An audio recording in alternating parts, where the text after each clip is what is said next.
The Graham Norton Show, a place where Hollywood royalty, music legends, and the occasional wild card gather for a night of laughs, stories, and unexpected moments. But let's be real, not every guest who sits on that famous red couch is a dream to interview. Some are lively and fun, others, well, they make Graham earn his paycheck. Today we're diving into the guests who made things awkward, chaotic, or downright unbearable. And of course, we'll balance it out by highlighting the celebs who totally got the show's vibe. Let's get into it. First up, we have Mark Wahlberg. Now, Wahlberg is usually a smooth talker, confident, charismatic, and entertaining, but in 2013, he showed up on the Graham Norton Show looking a little too relaxed.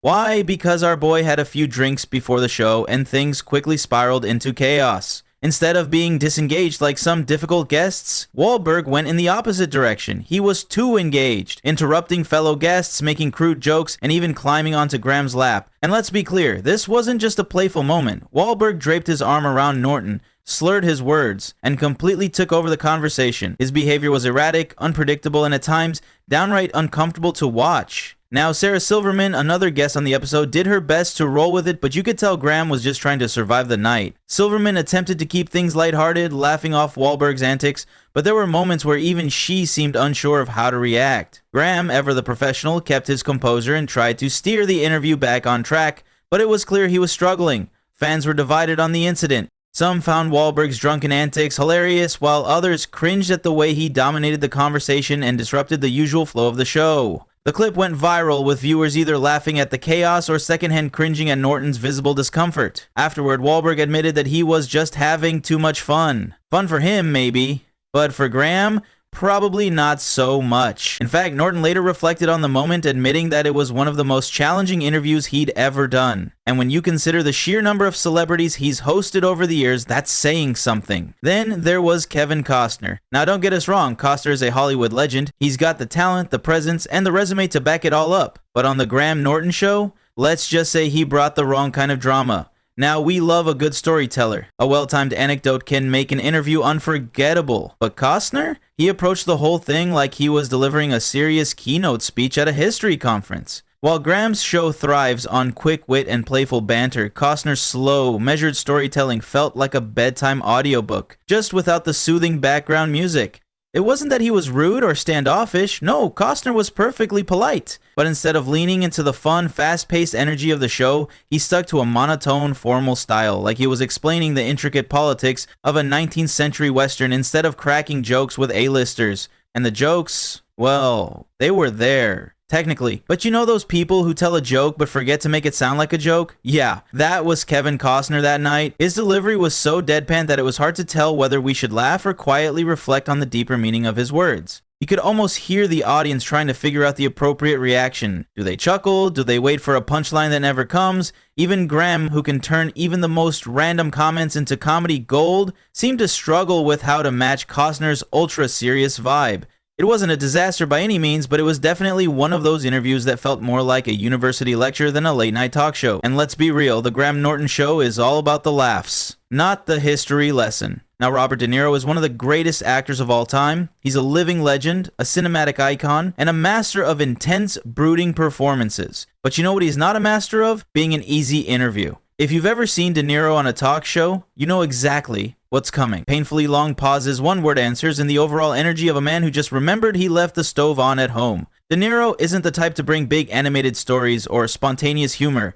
Instead, he gives quiet, hesitant responses that make every question feel like a high-stakes police interrogation. Even when Graham Norton tried his best to draw him out with playful banter, De Niro's reactions were so muted it felt like he was waiting for his lawyer to step in before saying anything incriminating. Next, we go from too much energy to no energy at all. Enter Mickey Rourke. Unlike Wahlberg, who turned the set into a frat party, Rourke wasn't chaotic, he was just there. And that's about it. His responses were shorter than a text message from someone who clearly doesn't want to talk to you. You know those one-word replies like K or lol that make you question your entire existence? Yeah, that was Rourke. Graham, who has mastered the art of steering conversations into comedy gold, struggled to get anything out of him. It was like trying to interview a brick wall, except a brick wall might at least give you some echoes. And the silence? Oh, it was deafening. The audience could feel the awkwardness creeping in, and so could the other guest. They exchanged those uncomfortable glances, the kind that say, Should we step in or just let this train wreck unfold? To make matters worse, Rourke's body language screamed, "I don't want to be here." He slumped in his seat, barely made eye contact, and responded with the enthusiasm of someone forced to attend a work meeting at 8 a.m. on a Monday.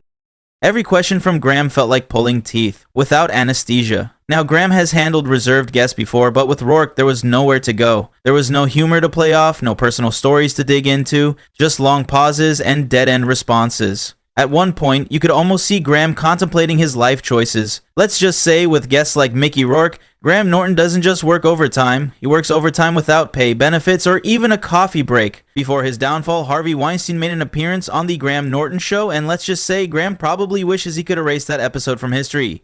Weinstein was controlling, overbearing, and constantly interrupted the host and other guests. Even before the world knew the full extent of his misconduct, you could already tell he wasn't exactly great company. Looking back, Graham has admitted that the whole experience now makes total sense. But who does Graham Norton consider his worst guest ever? That infamous title goes to none other than Daryl Hannah. And if you think Wahlberg was too much or De Niro was too little, Hannah was somehow worse because she was absolutely nothing. Now, talk show interviews are a two-way street. The host asks questions, the guest responds with something, anything, to keep the conversation moving. Even the most difficult guests at least give Graham something to work with. But with Daryl Hannah, it was like talking to a mannequin. According to Graham, the experience was excruciating because she refused to engage at all. No humor, no energy, no effort to fake enthusiasm. Just pure, unfiltered disinterest. It was as if she had been dragged onto the show against her will and was silently protesting by giving nothing in return. Imagine trying to entertain a guest who is giving you blank stares, responding with single syllables, and seemingly waiting for the moment she can escape. That was Hannah on the Graham Norton Show. But it's not all bad. Some celebrities totally get the show, and those episodes are pure gold. One of Graham's favorite guests? Tom Cruise. The guy shows up every time, ready to play along, laugh, and share wild stories. Then there's Lady Gaga. She didn't just promote her music, she joined in on the fun, cracked jokes, and made sure her episode was memorable. And let's not forget Julia Roberts, who's always warm, funny, and completely relaxed. So, while Graham Norton has had his fair share of nightmare guests, he's also had some truly fantastic ones. Who's been your favorite guest on the Graham Norton Show, and who do you think was the worst? Let us know in the comments below, and if you enjoyed this video, don't forget to like and subscribe for more.